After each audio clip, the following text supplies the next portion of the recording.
अस्सलाम वालेकुम दोस्तों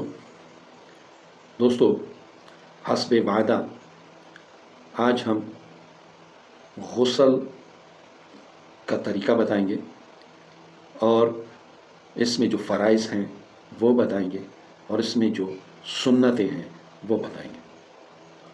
तो दोस्तों सबसे पहले तो ये कि हज़ूर सल्लल्लाहु अलैहि वसल्लम ने फरमाया कि जिसने इल्म का एक बाब सीख लिया तो उसे 1000 नफल नमाज़ों यानी नफल रकातों से ज़्यादा का सवाब मिलता है।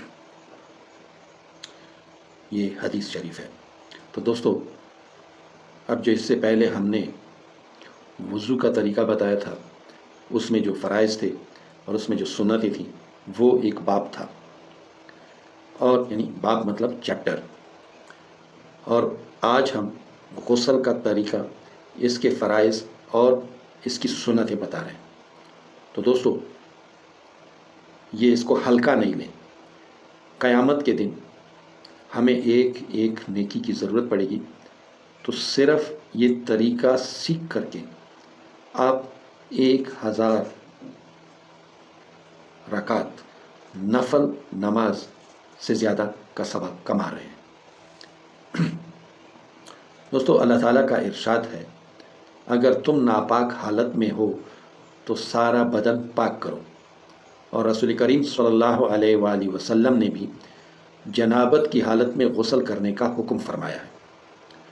गुस्ल के मानी नहाना, मगर शरीयत ने नहाने का एक ख़ास तरीका बताया है। इस तरीका से गुस्ल करना ज़रूरी है, यानी इसी तरीके से आपको सवाब मिलता है। ये जो 1000 नफल नमाज की जो सवाब का मैंने कहा 1000 रकात के, इससे ज़्यादा का सवाब मिलता है, तो वो इस चीज़ से मिलता है कि हम कितना अल्लाह ताला के अहकाम की पैरवी करते हैं किसी काम में, और कितना हम उसके नबी हज़रत मोहम्मद मुस्तफ़ा सल्लल्लाहु अलैहि वसल्लम के अहकाम की पैरवी करते हैं। तो दोस्तों चलो शुरू करते हैं। गुस्ल के फ़राइज़। गुस्ल में सिर्फ़ 3 फ़राइज़ हैं। पहला फ़र्ज़ ये है कि इस तरह से कली करे कि सारा मुंह में पानी पहुंच जाए। दूसरा फ़र्ज़, नाक में पानी इस तरह डाले कि नरम हिस्से तक पानी पहुंच जाए, यानी ऊपर का जो ये नरम हिस्सा है यहाँ तक पानी पहुंच जाए।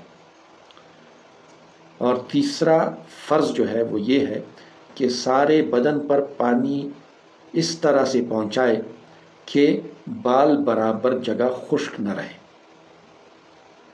यानी पूरे बदन पर पानी डाले और इतना पानी कि बाल बराबर जगह भी खुश्क न रहे।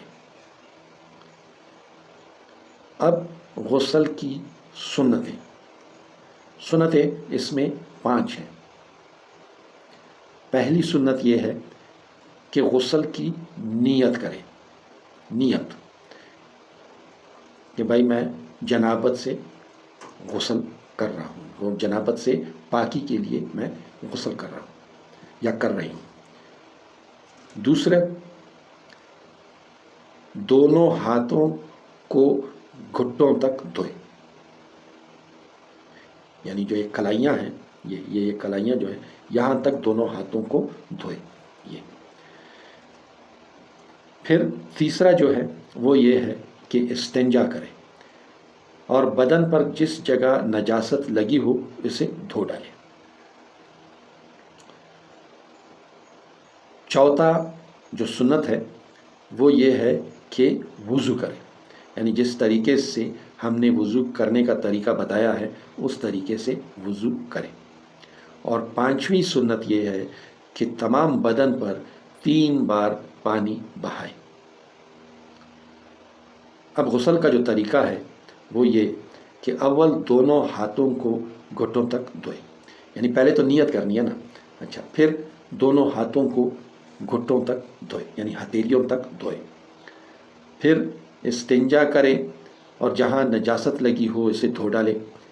फिर वज़ू करे, उसके बाद तमाम बदन को थोड़ा थोड़ा पानी डालकर हाथ से खूब मले। फिर तमाम बदन पर 3 बार पानी बहाए।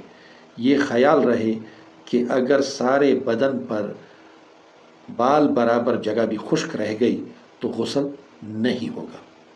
दोस्तों, ये था गुस्ल का तरीका। तो दोस्तों, आज यहाँ तक।